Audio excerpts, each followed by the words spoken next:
Okay, so this video is basically an introduction to the One Woman Project and everything that we are. So we'll pretty much cover all the operational details, operational processes, legal requirements, financial requirements, goals, KPIs, and monitoring and evaluation.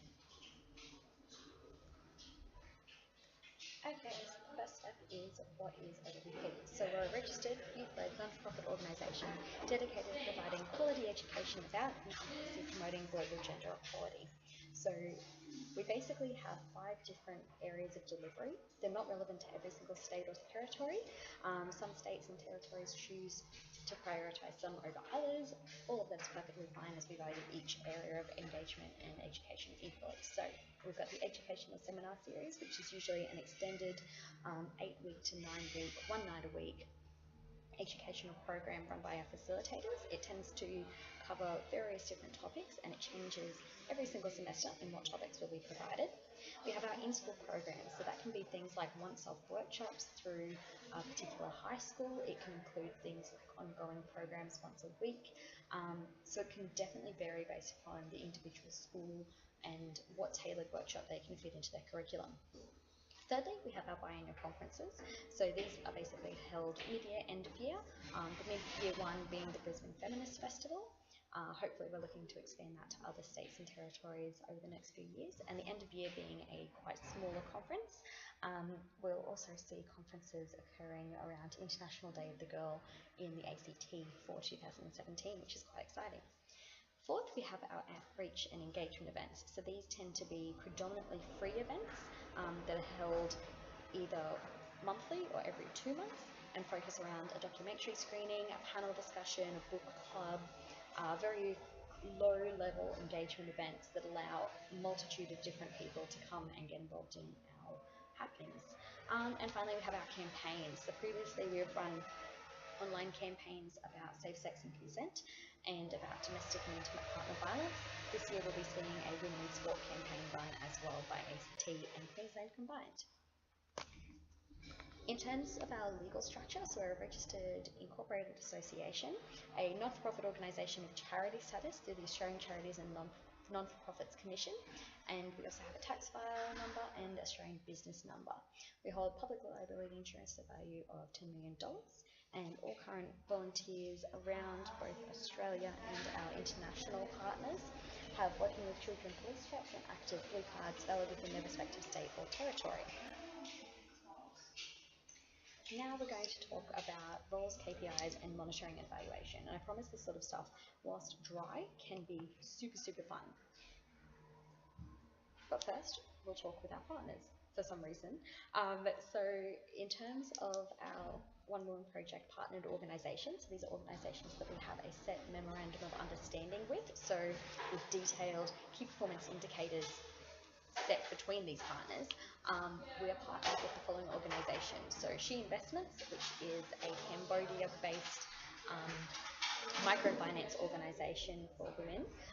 Words with Heart, which is a social enterprise stationery company that donates 50% of its profits to One Girl. Half the Sky, which is a US-based gender equality organisation. The Women's International League for Peace and Freedom Queensland branch. The UTU Women's Collective, QUT Women's Collective, Meritox Save, which is a PNG and Queensland-based non-for-profit dedicated to education about domestic and intimate partner violence amongst women in Papua New Guinea.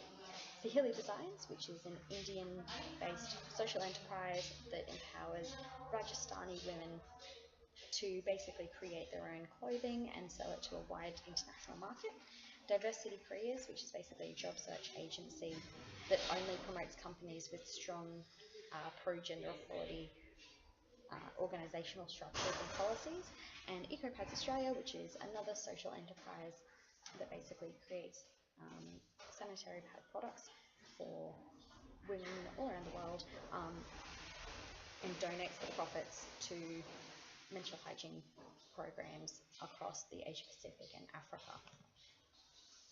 Okay, and now we'll cover our roles, KPIs, and monitoring evaluation. So, in terms of key performance indicators and monitoring evaluation, so the goal of OWP is to educate young people in Australia about global gender inequality. For 2007, our key performance indicator across both Australia and our international partners is to engage with 5,000 young people in an educational capacity.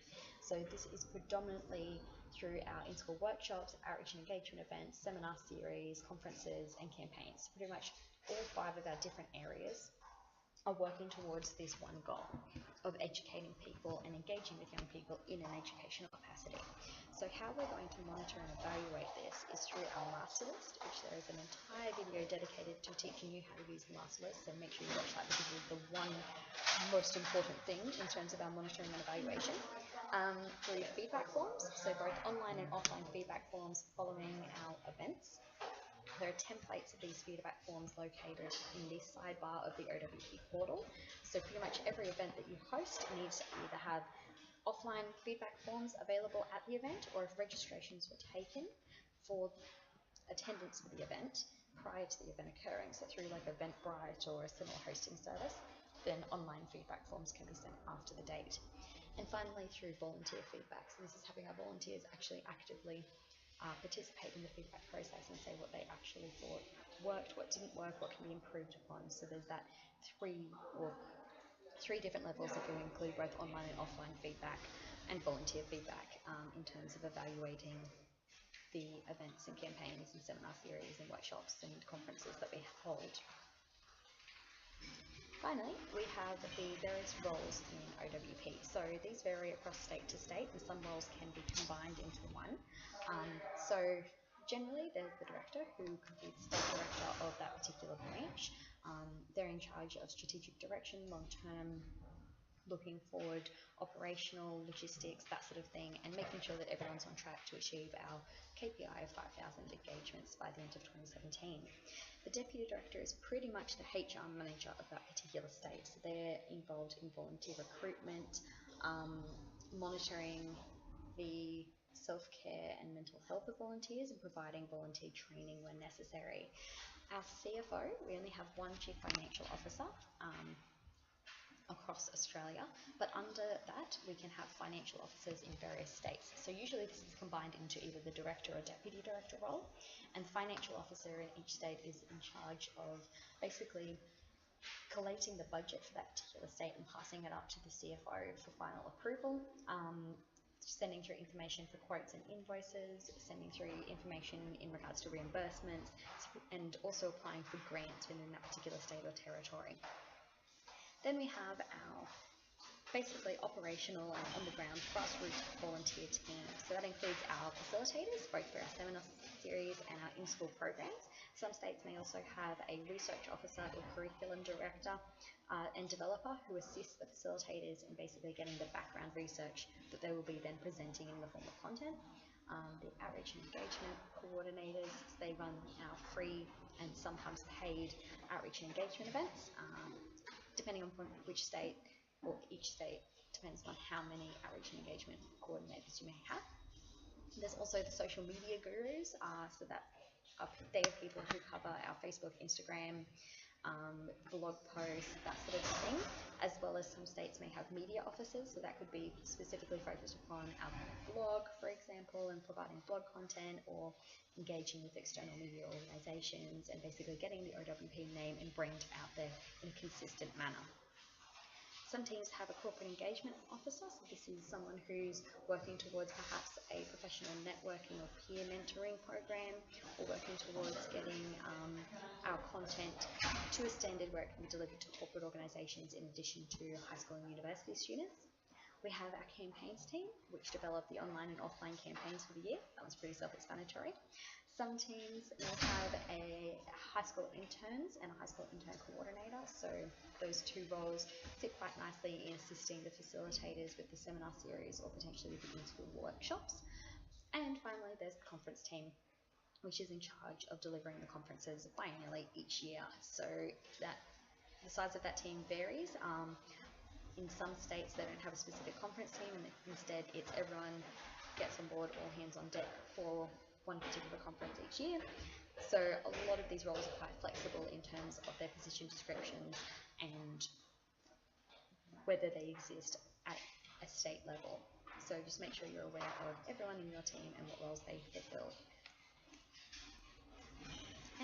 have the key contact details. So obviously our website and our general email address. If you have any questions in terms of operational requirements, you're not sure who to contact about a particular issue, definitely use the general email address and that will sort everything